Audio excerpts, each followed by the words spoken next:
pick the Baltimore Ravens. I think it's going to be a lot tougher on them. So if I have to pick a side, I would lean toward, look, the Chiefs were in great spots to succeed. They did succeed. They get credit for that. But I don't think it's going to happen again in this specific spot.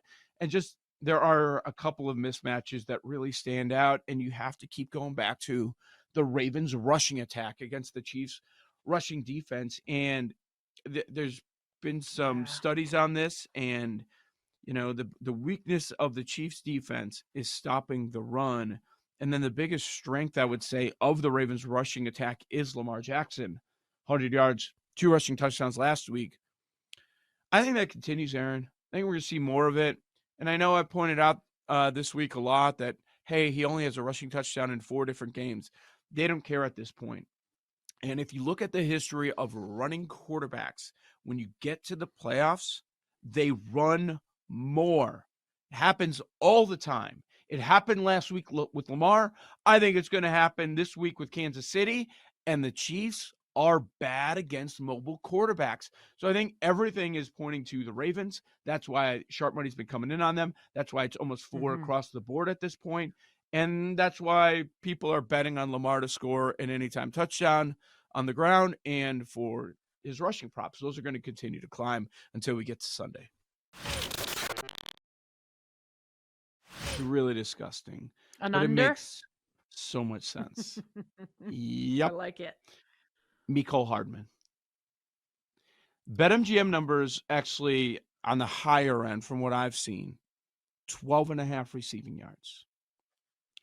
In the playoffs, he had 1 catch for 2 yards, 1 catch for 3 yards against the Bills and Dolphins, respectively. If you go through the season, he's had 1 really good game against the Chargers. It didn't matter, right? Nobody cared about that game. It didn't mean anything. Their spot was locked up. He had 77 yards. Okay, so I think you could throw that out the window. Outside of that, when he made a catch, 12, 10, 13, 6, 0, 0, even before he was with the Chiefs. And then last year, the fumble through the end zone, which kept the Bills in the game, kept their hopes alive. Maybe they force overtime with a kick, and who knows, they lose, and it ends up being Hardman's fault. He ends up being the fall guy. I don't think he's going to get any opportunities. Maybe 1 catch, and that's it. But if I'm the Chiefs, I'm not playing this guy this weekend. I'm going under 12.5 receiving yards for Hardman. If you want to go under 1.5 receptions, I think that's fine too. I could see a situation where Jared Goff, goes over as passing prop and there is a garbage time opportunity. I might even be looking at some Gibbs props because maybe later in the game he can, break off some big runs. But I just don't see a situation, like I said yesterday, where the Lions win this game, but I'm probably just not going to touch the spread here. But yeah, I think there's some interesting props. One that we haven't really talked about is, remember they signed Zach Ertz? Think there's any chance he is in the game and scores a touchdown? Because that's plus 850. I was trying to find some other props. Probably hard to put too much on Ertz, but I think they're going to be picking his brain. The one time he did play for the Cardinals, he did play against the Niners. So Dan Campbell was saying that he's going to try to see, what he could get out of Ertz from that perspective, even though that was a while ago and maybe you don't learn a ton from that. But the guy's got experience. So I wouldn't be surprised because of the injuries that they have at tight end that we do see Ertz in some type of position. Maybe he gets a touchdown at plus 850. In the regular season, when San Francisco was healthy, when they had all their guys out there, they played 10 regular season games against the NFC, and they won 9 of those games by double digits, which is why I liked them last week against Green Bay. They only win that game by 3. They were fortunate to win. But sometimes we see that with 1 seeds, and a bunch of those starters, they didn't play in 3 weeks. Green Bay did a great job of possessing the ball in the first half, and their best defense in that game was their offense and just keeping San Francisco off the field. I think the Niners defense will play much better in this game. And to Joe's point, the Lions pass defense it's just so bad. And against this Shanahan offense, I think it's going to be tough for them to get stops. I'm going back and forth on whether or not I want to lay the number with San Fran. I do like them to win the game. sometimes when we get games like this, guys, some of my favorite bets are just to do a parlay with the 49ers to win and then somebody to score a touchdown. So Niners to win, McCaffrey to score is minus 150. You got to lay some juice, but like feel pretty good about both of those things happening. For the Niners to win, Ayuk to score is plus 130. I like that as well. Like I was talking about a couple segments ago, when you lay a big number with the team and then they don't cover, and the next week you like them minus the points again, it's kind of tough to go back to that well, even though you kind of want to, and you know it's probably the right side. So I'll stay away from that. I like the Niners and Ravens this week in a money line parlay, minus 108, just parlaying those two together. That's probably my favorite bet of the week. I think both win. But I do like San Francisco. I just think it's a bad matchup for the Detroit defense. Kittle's the play. So when we talked about it earlier this week, it was 58.5.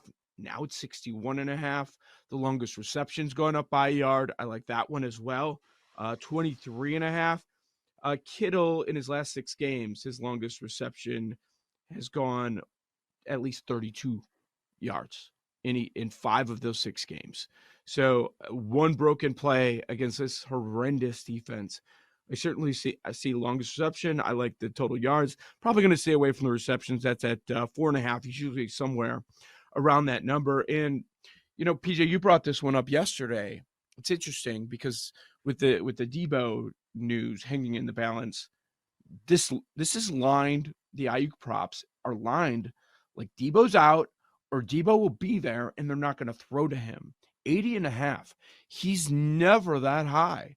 So I don't know. It makes me wonder. So is that line telling us that they don't think Debo's going to be out there, or even if he's out there, he's not going to matter in this game? He is such a hard player to bet because the market pricing on him has just continue to be lower and lower and lower. All due respect to our friends at BetMGM, they've made some really nice numbers, and when they are nice numbers, I find them hard to bet. He's plus 325 to score the first touchdown. That's probably exactly where that should be. He's plus 160 to score 2 or more touchdowns. That is as low as I think that's been all year. I can't think of another player that's been plus 160 ever to score 2 touchdowns. So it just makes things very hard.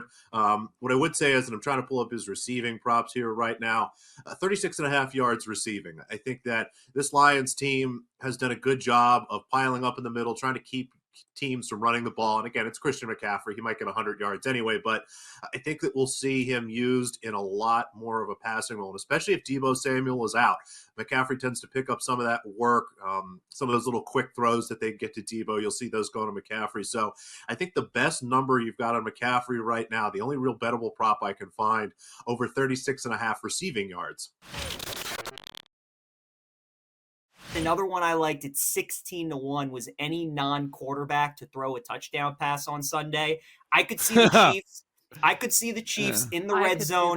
When they do their like ring around the rosy thing, right? And they spin around in the circle and Kelsey comes out, because they're going to have to get creative in the red zone, right? I mean, the Ravens didn't give up an offensive touchdown to Houston last week. They're really good in the red zone. And Reed is so creative in the red area, and they really haven't done like any trick plays in a while. I think they've kind of been saving it for a game like this. So, you know, the Chiefs are one of those teams when you get props like this and they're involved, I think it's pretty intriguing. And again, the Lions, like, I mean, I don't think any player outside of Golf is thrown for a touchdown this season, but they certainly could try and get creative too. If Debo plays, you know, and he's in the backfield with McCaffrey and they run something. But I think Kansas City's probably our best shot with that.